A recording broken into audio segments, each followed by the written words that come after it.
You ever have that inner voice whisper, don't go, but you override it anyway, and then bam, you're hit with the experience you were trying to avoid, thinking, I should have listened to myself.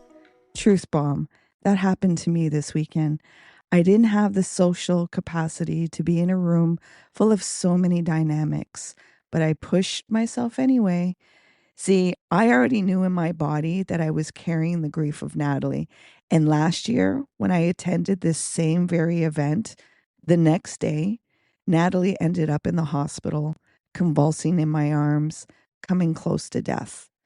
And that experience shifted me. It was traumatic to witness what her body went through, and it left a significant imprint in my body. It also gave me a deep reverence of respect for hospital staff who live through this intensity daily, who watch people's bodies at the edge of life and still keep serving, still keep showing up.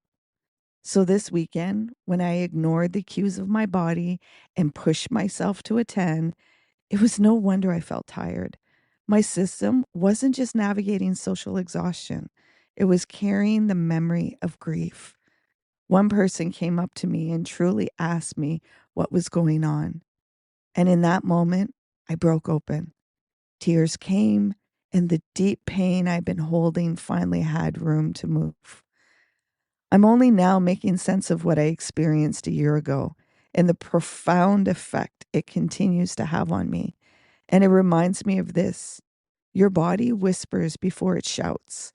When you ignore the whispers, it will find a way to speak louder. And thankfully, the next day the sun was shining. I could step outside, breathe, and let nature hold me.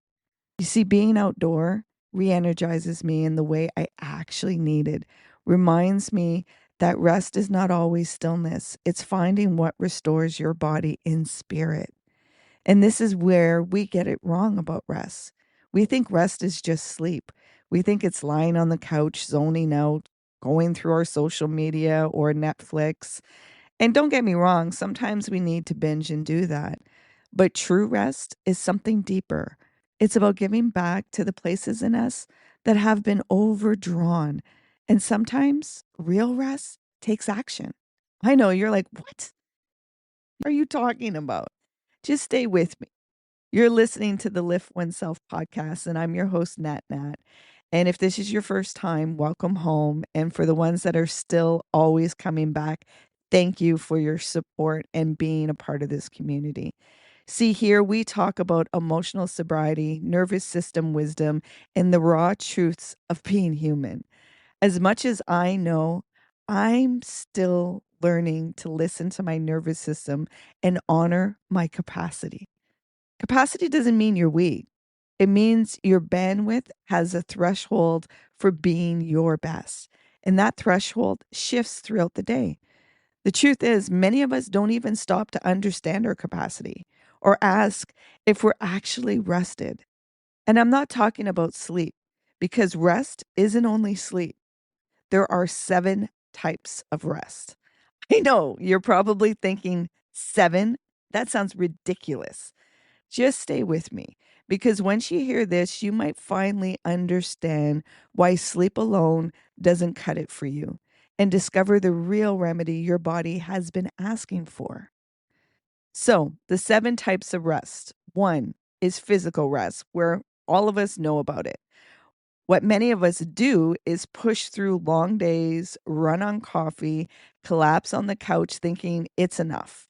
What we actually need, yes, sleep, yet also active rest, stretching after sitting all day, gentle yoga, movement, warm baths, or a nap that doesn't feel like weakness.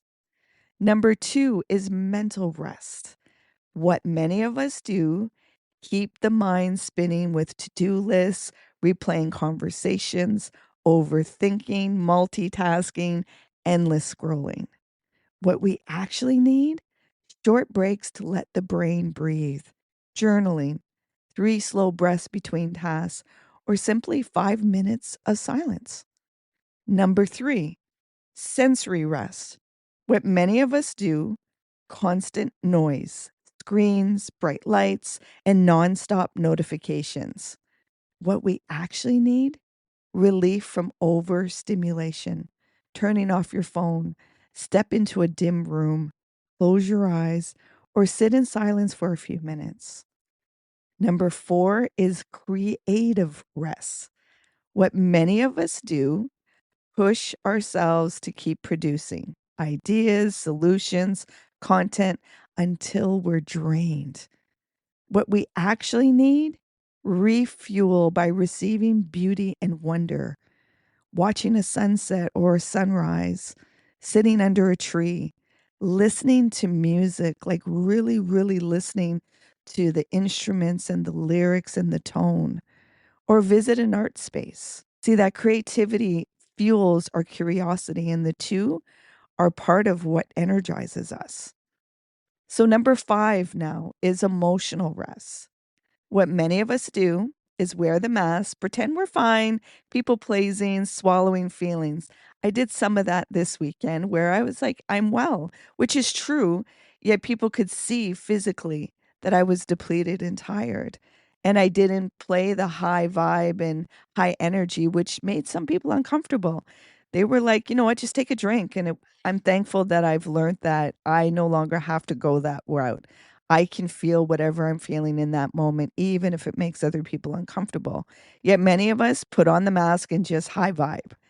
What we actually need is space where you can tell the truth, crying when it rises, speaking honestly with someone safe, being authentic without filtering, which is really difficult for the many of us, especially when we're in social gatherings that are enwrapped in a cultural definition. Number 6 is social rest. What many of us do is fill our schedules with obligations, say yes too often, stay in draining relationships. Who's with me with this? I know I have been there, and I'm working at listening what my capacity is. What we actually need, balance. More time with people who nourish you, less with those who deplete you. Sometimes solitude, sometimes soul-filled connection. So number 7 now is the biggest one I think also is spiritual rest.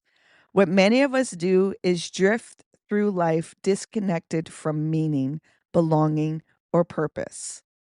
And when we are disconnected from that, we can really feel depleted because we're like, what's the point? What we actually need, anchor into something larger: prayer, meditation, ritual, time in nature, or serving a cause greater than yourself. Yet also ensuring that your cup is staying full. See, rest isn't always lying down or zoning out. Sometimes rest asks for action. Setting a boundary is emotional rest. Saying no is social rest. Watching the sunset is creative rest. When you give yourself the right kind of rest, you stop patching over exhaustion and start truly restoring the parts of you that are most depleted. So pause with me for a moment. See, these mindful moments I guide you in, they fall under all of these pillars of rest in some way. Let's take a full rest together. If it feels safe, gently close your eyes or soften your gaze. Ask yourself, where am I most depleted? Is it in my body, my mind, my senses, my emotions, my creativity, my social world, or my spirit? Maybe it's a combination of a few. Notice what whispers back. That's where you start. Now take a deep breath in and gently exhale, allowing that answer to reveal more of what you need. Inhale, opening up space in the body. Exhale, letting it all go. Take a few more cycles of breathing here, letting yourself just be in rest.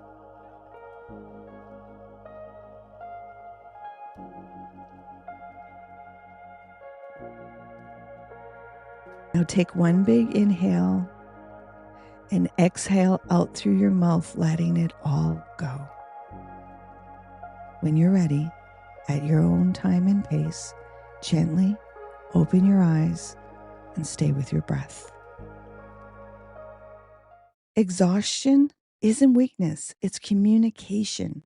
Those 7 rests, again, are physical, mental, sensory, creative, emotional, social, and spiritual. Don't worry, I've included them in the show notes for you. And for those that want to dive even more deeper into this, I've created an ebook that you can find on my website. The link is in the show notes. Go click your free copy. The more fluent you become in those 7 languages of rest, the more you'll find real renewal, not just escape. Begin to listen to what your body needs to maximize your energy, keeping your cup full. And just like I found today with the sun on my skin and nature holding me, rest is always waiting to restore you in the exact way you need it most. Begin to honor your body and the needs it's asking you to meet. Thank you for being here with me today. If this conversation gave you clarity or maybe some aha moments, share it. And if there was somebody that popped in your mind, share it with them directly. Also, leave a comment. It helps others discover the medicine of emotional sobriety. Find more of my work at liftoneself.com and go to the inner work section to download your free gift. And remember, you are worthy of deep rest in every form it takes.